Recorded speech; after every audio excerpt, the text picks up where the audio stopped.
मुंबईच्या महापौर पदाच्या निवडीबाबत अजूनही सगळ्या हालचाली सुरू आहेत. गट स्थापन होणं, बऱ्याचशा प्रक्रिया आहेत. काय वाटतं, शिवसेना आज शिवसेना नगरसेवकांची शिवसेना भवनाला बैठक त्यांना बोलवलेलं आहे, नोंदणी होणार आहे. गट म्हणून नोंदणी करण्याचं काम चालू आहे. आता मुख्यमंत्री, देशभरातल्या मुख्यमंत्र्यांची पिकनिक डावोसला सुरू आहे. मी महाराष्ट्राच्या म्हणत नाही, देशभरातल्या मुख्यमंत्र्यांची पिकनिक स्वित्झर्लंडला सुरू आहे बर्फात. ती संपली काय, मुख्यमंत्री मेयरच्या इलेक्शनमध्ये लक्ष घालतील. स्वित्झर्लंड मधला, डावोस मधला जी औद्योगिक कॉन्फरन्स आहे ती अत्यंत हास्यास्पद ठरते, विशेषतः भारताच्या दृष्टीने. अनेक राज्यांचे मुख्यमंत्री तिकडे जातात आणि तिकडे भेटीगाठी होतात, देशात नाही भेटत एकमेकांना. स्वित्झर्लंडच्या निसर्गरम्य बर्फाळ प्रदेशात हिंदुस्थानचे अनेक मुख्यमंत्री एकमेकांना भेटतात आणि तिथे चर्चा होते. आणि भारतातलेच उद्योग डावोसला जाऊन मुख्यमंत्र्यांशी करार करतात, जनतेच्या कराच्या पैशावर.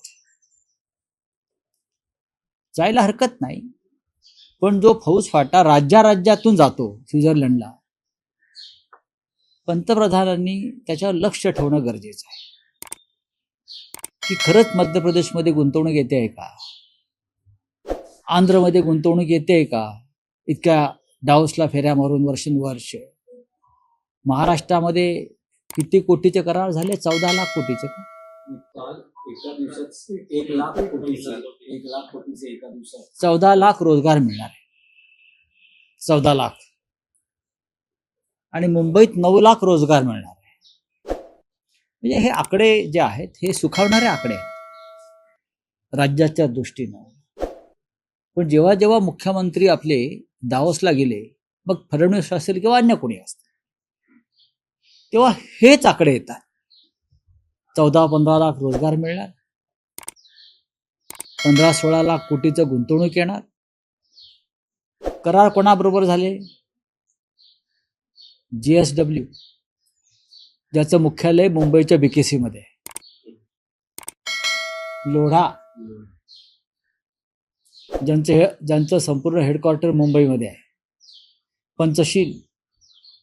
मला कोणतरी म्हटलं सत्यजित तांबे यांची एक कंपनी आहे संगमनेरला, त्या कंपनीचा करार सुद्धा डावोसला झाला, असं मी वाचलं. हे फार गमतीशीर आहे. मग महाराष्ट्रात करार करा ना, महाराष्ट्रात करार करा.